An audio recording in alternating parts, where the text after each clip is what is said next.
अल्हम्दुलिल्लाहिल्लज़ी अब्दाल अफ़लाक बरदीन वस्सलातु वस्सलामु अला मन काना नबिय्यन व आदमु बैनल माई वत्तीन व अला आलिहि व स्वहाबिहि अजमाइन अम्मा बाद फ़अऊज़ु बिल्लाहि मिनश शैतानिर रजीम बिस्मिल्लाहिर रहमानिर रहीम इन औलियाहु इल्लल मुत्तक़ून सदक़ल्लाहुल अज़ीम। दुरूद पाक पढ़ लें। अल्लाहुम्मा सल्लि अला सय्यदना व मौलाना मुहम्मदिन बारी वसल्लम सल्लल्लाहु अलैहि सलातु व सलामन अलैका या रसूलल्लाह। एक मरतबा और दुरूद पाक पढ़नी। अल्लाहुम्मा सल्लि अला सय्यदना व मौलाना मुहम्मदिन तिब्बिल क़ुलूबि व दवाइहा व आफ़ियतिल अबदानी व शिफ़ाइहा व नूरिल अब्सारि व दियाइहा अलैहि व स्वहाबिहि व बारिक वसल्लम सल्लल्लाहु अलैहि सलातु व सलामन अलैका या रसूलल्लाह सल्लल्लाहु तआला अलैहि वसल्लम। मोहतरम हज़रात, हम और आप उर्स मुक़द्दस की तक़रीब में हाजिर हैं, तो सबसे पहले तो रब्ब क़दीर की बारगाह में दुआ ये है कि अल्लाह तबारक व तआला हमारी इस महफिल को और हमारी हाज़िरी को कबूल फरमाए। और अल्लाह के वली के दरबार में आप बैठे हैं तो अच्छी अच्छी नीयतें कर लीजिए, क्योंकि अल्लाह वालों की बारगाह में दुआएं मकबूल हुआ करती हैं। प्यारे हजरात, जैसे टाइम की पाबंदी लगाई है, इंशाअल्लाह मैं इसी के अंदर एक मोहब्बत का पैगाम देकर आपके सामने से रुखसत होना चाहता हूँ कि अल्लाह के वलियों की मुक़द्दस बारगाह हमें एक दर्स देती है कि अल्लाह के वली की बारगाह में अपना आए, आप उसको भी अता करते हैं, और गैर आए उसको भी देते हैं। अल्लाह वाले अगर थोड़ी सी तफसील उन्हीं के सिलसिले वाले आए तब अता करते हैं, अगर दूसरे के सिलसिले वाले आ जाएं उनको भी अता करते हैं। उनके यहाँ भेदभाव नहीं। अल्लाह वालों की बारगाह हमें यही दर्श देती है, और यकीनन जब अल्लाह वालों की ये बारगाह जहां अपना भी फैज़याब हो जाए, गैर भी फैज़याब हो जाए, उनके जब उर्स की तकरीब मुनक़्क़िद होती है तो वहां जिद्दोजहद करने की कोशिश नहीं पड़ती है। लोग फैज़ लूटने के लिए खुद ब खुद दौड़े हुए चले आते हैं।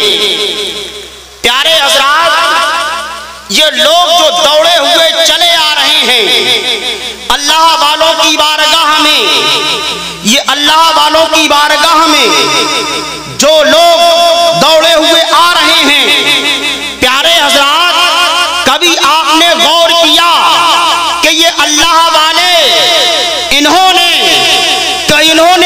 इन्होंने अपना सब कुछ जब मुस्तफ़ा जाने रहमत सल्लल्लाहु ताला अलैहि वसल्लम की सीरत तैयबा पर कुर्बान किया, तो आलम यह है कि जब नबी की सीरत को इन्होंने अपनाया तो अल्लाह तबारक व तआला ने जमाने को उनकी दहलीज पर झुका दिया है। प्यारे असीज़ाने मिल्लत इस्लामिया, और जब जमाना इनकी दहलीज पर झुक जाता है, नबी की सीरत को अपनाने के बाद इन अल्लाह वालों ने नबी की सीरत को अपनाया, जमाना इनके दर पे झुक गया। आज हम जमाने के अंदर रुसवाई जो झेल रहे हैं उसकी वजह यह है कि हमने नबी की सीरत को उठाकर बालाए ताक रख दिया है। मुस्तफ़ा जाने रहमत सल्लल्लाहु ताला अलैहि वसल्लम की सीरत को अपनाना छोड़ दिया है। अगर नबी की सीरत को हम अपना ले, यकीनन जमाने के अंदर हमारा भी नाम रोशन होता हुआ दिखाई देगा। प्यारे अज़ीज़ाने मिल्लत इस्लामिया, आओ थोड़ी सी इसी की एक झलक बताकर मैं आपके सामने से रुखसत हो जाऊं कि अल्लाह वालों ने जब मुस्तफ़ा जाने रहमत की सीरत को अपनाया, ये क्या था? एक वीरान जगह ही तो थी, सिर्फ एक बाग था। यहाँ पर अल्लाह का फज़ल देखो, हमने इसी जगह, इसी पागल के नीचे एक वली के साए में रहकर हमने जब यहाँ इनके साए में तालीम हासिल की रहकर, तो आलम यह है कि आज ये खाकसार आपके सामने खड़ा हुआ गुफ्तगू कर रहा है।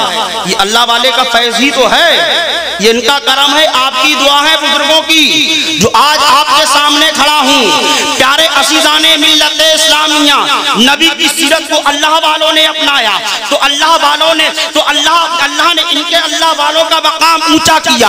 और नबी की तमाम सीरतें तो नहीं बयान की जा सकती हैं, एक नबी की सीरत ही आप सुन लीजिए कि अल्लाह वालों ने मुस्तफ़ा जाने रहमत की सीरत को अपनाकर इस दुनिया के अंदर कैसा मकाम ऊंचा किया है। और तारीख के औराक को उठाकर देखें, तो हम तारीख के औराक जब उठाकर देखते हैं तो हज़रात एक शख्स जिसका के तारीख में नाम समामा मिलता है, ये अपने कौम का सिपह सालार, ये फौज का सिपह सालार, लीडर, निडर, पहलवान है, ताकतवर है, लेकिन इसको कैदी बनाकर मस्जिद नबवी में लाया गया। मस्जिद नबवी के सुतून से इसको बांध दिया गया, और जब सुतून से बांधा गया, मेरे आका तशरीफ लेकर आए, इरशाद फरमाया, ऐ समामा हमारी तरफ निगाह उठाकर देखो। कहने लगा नहीं देखूंगा। कहा क्यों? कि मुझे मालूम है कि उसने नबी को देखा नहीं था। कहा मुझे मालूम है कि सबसे ज्यादा अगर किसी की शक्ल खराब है तो माशल्लाह आपकी खराब है। नबी को देखा नहीं था उसने। मेरे आका फरमाते हमारी तरफ ना देखना चाह रहे हो, मदीना की आबो हवा ही देख लो, सबसे बुरी जगह मदीना है, इसको भी नहीं देखूंगा। चाहा सहाबा इकराम ने कि इस गुस्ताख की गर्दन को कलम कर दिया जाए, नहीं, लेकिन मेरे आका ने इशारा किया ऐसा ना करो। हजरात जब इतना समामा ने जवाब दिया कि मैं ना ही मदीना में देखूंगा ना ही आपकी सूरत देखूंगा, अल्लाह के रसूल ने पूछा, ऐ मेरे साहबियों एक बात बताओ, क्या तुमने किसी ने इस समामा को तकलीफ दी है? रास्ते में परेशान तो नहीं किया?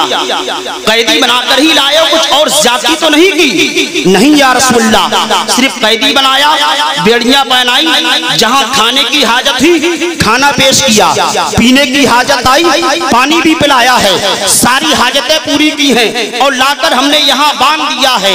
मेरे आका सरकारे दो आलम सल्लल्लाहु ताला अलैहि वसल्लम हजरात इस दिन चले जाते हैं, दूसरे दिन फिर आका मेरे आका तशरीफ लाने के बाद इरशाद फरमाते हैं, ऐ समामा हमारी तरफ देखो। दूसरे दिन भी जवाब यही मिलता है, तीसरे दिन फिर आया, फिर मेरे आका तशरीफ लेकर आए, फिर वही जवाब आता है, मैं आपकी तरफ देखना नहीं चाहता हूँ, आपके चेहरे को नहीं देखूंगा, इस मदीना को भी नहीं देखूंगा। मेरे आका इरशाद फरमाते हैं बड़ा जिद्दी है, क्योंकि ये अपना ये जो है एक फौज का सिपह सालार है और ये ऐसे नहीं मानेगा, लिहाजा इसको आजाद कर दिया जाए, छोड़ दिया जाए, जंजीरों को खोल दिया जाए। प्यारे असीज़ाने मिल्लत इस्लामिया, दिल में धुकड़ धुकड़ कर रहा था कि ना जाने क्या मामला पेश किया जाएगा। ऐसा तो नहीं जो आज के दौर में अदालतें किया करती हैं कि तुम्हें आजाद कर दिया है और आजादी के नाम पर पीछे से गोलियों की बौछार कर दी जाती है। ये भी सोचने पे मजबूर हो गया है, कहीं मेरे साथ ये मामला तो नहीं किया जाएगा, आजादी देने के बाद कहीं गोलियां तो नहीं बरसाई जाएंगी, कहीं मेरे ऊपर तीरों की बारिशें तो नहीं की जाएंगी। लेकिन नहीं, ऐसा नहीं किया जा रहा है कि दुनियादारों की हुकूमतें हैं, ये दुनियादारों की, ये दुनिया वाले बादशाह हैं कि जो है अपनी जबान से कहने के बाद जो है फिर जाया करते हैं, जबान से कुछ कहते हैं और उसके बाद धोखा दिया करते हैं।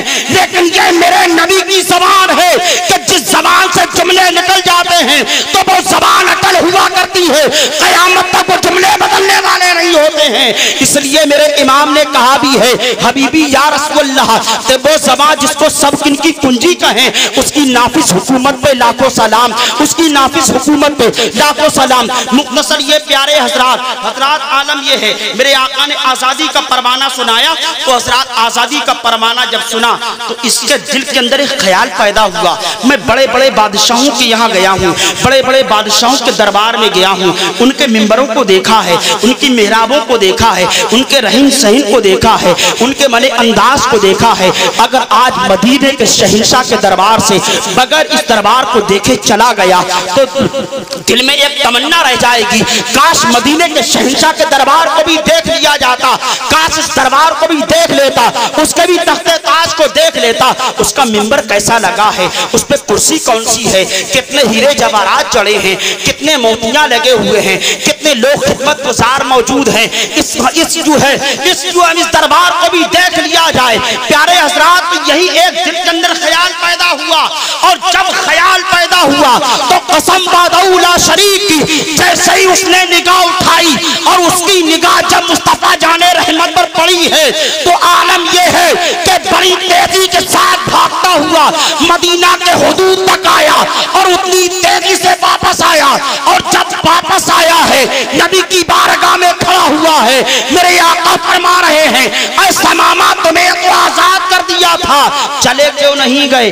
चले जाना चाहिए था, तुम क्यों नहीं चले गए? समामा, हमने तुम्हें निजात दे दी थी, तुम चले जाते, वापस क्यों पलट आए हो? तो प्यारे असीजाने मिल्लत इस्लामिया, ये आखिरी दो जुमले सुने तकरीर खत्म हो रही है। मेरे हजरात, जब मेरे आका ने फरमाया ऐ समामा हमने तुम्हें आजाद कर दिया तो तुम चले गए थे, चले जाना चाहिए था, वापस क्यों पलट आए हो? तो प्यारे हजरात, समामा ने कहा था, हबीबी या रसूलल्लाह, जब तक बिके न थे कोई पूछता न था, तुमने खरीद कर मुझे अनमोल कर दिया या रसूलल्लाह सल्लल्लाहु तआला अलैहि वसल्लम। जब तक मैंने आपके चेहरे को देखा नहीं था, सबसे बदसूरत जानता था, लेकिन जब आपके चेहरे को देख लिया है, अब मेरी निगाह में आपसे ज्यादा कोई खूबसूरत नहीं है। अल्लाह अकबर, आपसे ज्यादा कोई खूबसूरत नहीं है। और आखिरी जुमला उसने क्या कहा था? हजरात, समामा से पूछा गया, आखिरकार तूने ऐसा क्या देख लिया जो दिलो जान से फिदा हो गया? तो समामा ये कहता है कि मैंने दिल में ये ख्याल करके इसको दरबार को देखना चाहा, देखूं मिंबर कैसा, ताज कैसा, कुर्सी कैसी, लोग खुदाम कितने, यही समझ के मैंने निगाह की थी। लेकिन यहाँ मामला कुछ और है, ना ही तो कोई कालीन बिछी हुई है, ना ही कोई मिंबर लगा हुआ है, ना ही मिंबर पर कोई तख्त लगा है, और ना ही तख्त पे कोई कुर्सी है, ना ही उसमें हीरे जवाहरात जड़े हुए हैं।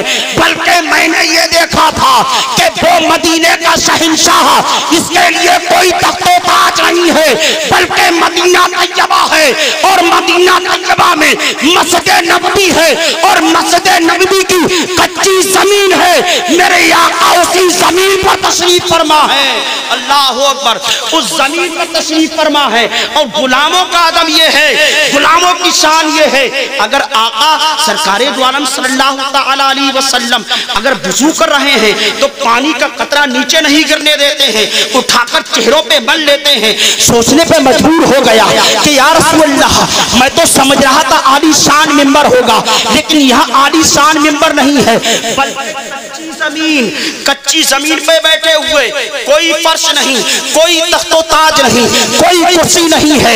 प्यारे हजरात, तो उससे ये कहा था समामा, जब तुम चले गए तो तुम्हें चले जाना चाहिए था, वापस पलट कर क्यों आ गए हो? तो समामा ने ये कहा था, हबीबी या रसूलल्लाह, फिर के गली गली तबाह, ठोकरे सबकी खाए को, फिर के गली गली तबाह, ठोकरे सबकी खाए को, अरे दिल को जो अक्ल दे खुदा, तेरी गली से जाए को।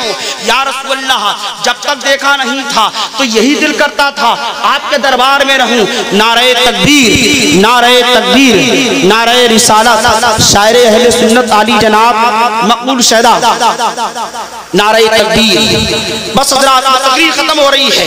तो हजरात, जब सीरत का यह वाकया बयान किया जाता है कि अल्लाह के रसूल कच्ची जमीन पर बैठकर एक कट्टर नौजवान को ऐसा मुलायम कर देते हैं कि वो इस्लाम की असमत को समझकर कलमा पढ़ता है, मुसलमान हो जाता है। और जब सीरत का ये वाकया बयान किया जाता है तो यकीनन इस सीरत को सुनकर आज लाखों लोग कलमा पढ़ पढ़कर मुसलमान हो रहे हैं। ऐ लोगों, नबी की सीरत को अपनाओ, और ये अल्लाह वालों का दरबार तुम्हें नबी की सीरत अपनाने का दर्श दे रहा है। यकीनन नबी की सीरत तुमने अपना ली तो इस दुनिया में भी कामयाबी है, आखिरत में हमारी भी कामयाबी है। परवरदिगार आलम की बारगाह में दुआ है, अल्लाह तबारक व तआला हम तमाम इंसानों को अल्लाह बालों के फैजान से माला माल फरमाए। अस्तगफिरुल्लाह रब्बी मिन कुल्लि ज़म्बिन व अतूबु इलैह। ला इलाहा इल्लल्लाहु मुहम्मदुर रसूलुल्लाह सल्लल्लाहु तआला अलैहि वसल्लम। अस्सलामु अलैकुम व रहमतुल्लाह।